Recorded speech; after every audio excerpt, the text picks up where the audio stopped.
All right, my friends, welcome back. How's everybody doing? I hope everybody's doing well. As usual, I'm going to start with Rumi here, but what we're doing today is I have three decks.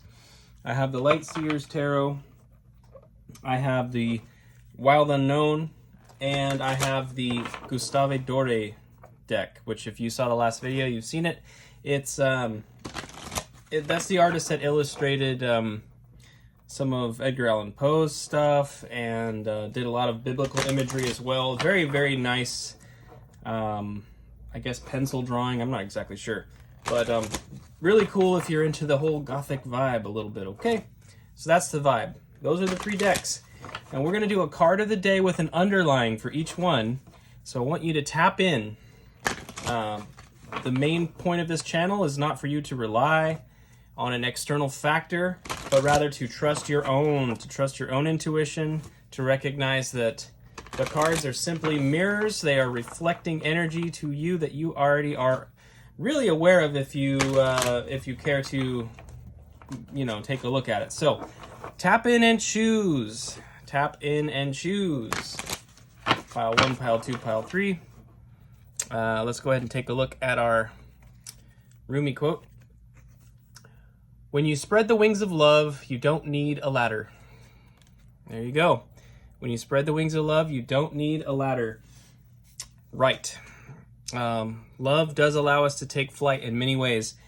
Probably more so than we think. I feel like really the more you open up to love, the more you start to see it. It's kind of a thing. It's like you almost have to meet it where it's at. The more you open your eyes and your mind and your heart to love being abundant, the more you'll see it. So anyway, let's get into the Light Seer here. So pile 1, the Light Seers Tarot. Here we go. We have the Queen of Wands. I love that. That beautiful confidence. Underlying the deck is death and rebirth.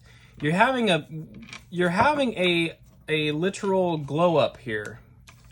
And this deck I think is perfect to illustrate that, with the death rebirth card being so positive. We think of the death card and it's about definitive endings and definitive changes, and it can make us uncomfortable, depending on the situation, of course.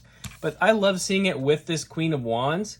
It's showing me that this ending and this new beginning has brought you into a very strong sense of recognizing your own power, being confident within yourself, really coming across as an empowered individual. And that's, of course, it's very attractive. So we love this. Queen of Wands. I like it. You've got that passion within your hand there, and you're excited about it. There's a significant shift where there's now an inner knowing, and you're finally recognizing your true power, and allowing that. Once you learn to trust that power, you'll give yourself more opportunities to actually pursue it, and see where it may take you. Like, what would happen in the world if you just said yes to everything, Okay, I was getting into pile 2 here, and then it kept blabbering. Pile 2 is the Wild Unknown, and we had a couple cards pop, so we're going to take 2 cards for this one. Underlying the deck here is the Four of Wands. I'm going to have that upside down. The Four of Wands, okay, the 1111 card, which that's about the time I started recording. Actually, it was moments ago. The 1111 card, the Four of Wands, celebration, beautiful energy. Now here we have the Hierophant and the Nine of Pentacles. The Nine of Pentacles is that strong energy of, like, you're really enjoying the fruits of your labor. You've definitely been receiving some kickback for the efforts that you've been putting into yourself. It's a card of investment. The Hierophant being a card of authorities and structures and things of that nature, kind of holding the key and guarding things. I almost feel like there's part of you that is become unified internally, where you've kind of recognized that you can work with that. You can work with the rigid energy and still you can work with it rather than against it to work around it, if that makes sense. I feel like it's clever. Like the Hierophant is representing, like, I'm the one with the key and you have to use my method to get there, yada yada. You've been investing in yourself and seeing the results.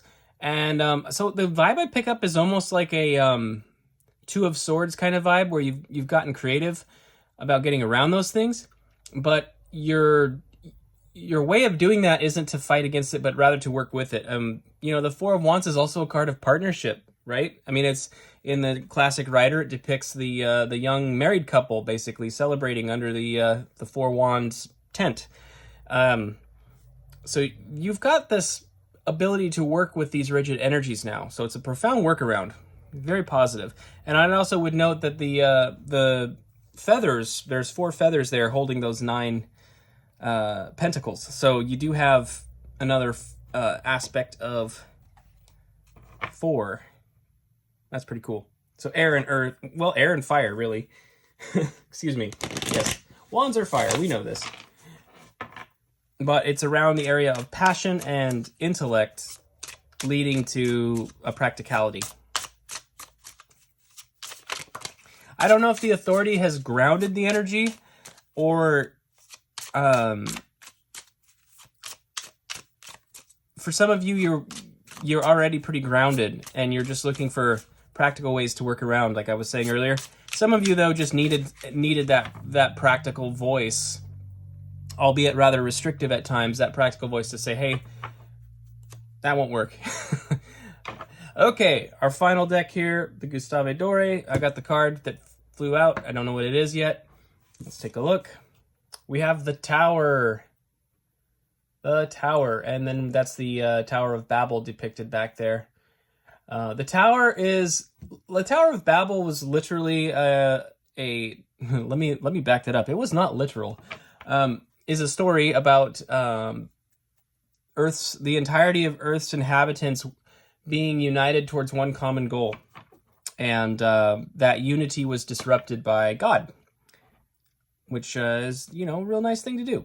But what it suggests to me, just based on that imagery, is like something that is getting so close to completion is being interrupted in some way. Looking at the bottom of the deck here, we have the 7 of Cups. 7 of Cups. That's an interesting 7 of Cups. Dice, playing cards, looks like some demons there with the wings and all, and the horns. There's a strong element of games here. There's also that racket in the front. It's like a element of games and gambling here. So for those of you that chose this deck, I think some kind of gamble maybe isn't going to pay off after all. Maybe it hasn't paid off. I think it was something that there was a lot of confidence in. And towers are sudden changes, and I think it's the context of a tower can really depend on the cards around it. So when we have a card of the day, it gets a little tricky, but the underlying energy being 7 of Cups to me is saying that something has shifted and now you are faced with a myriad of options. And the 7 of Cups is kind of like the Tower. It's actually pretty neutral. It can be very positive. It can be very negative. It really depends on you and where you're at. So if you chose this deck and any of that resonates, recognize the fact that you're going to have many options moving forward. Maybe even option paralysis. And so I think there's a call to roll with the changes there, That's the main thing.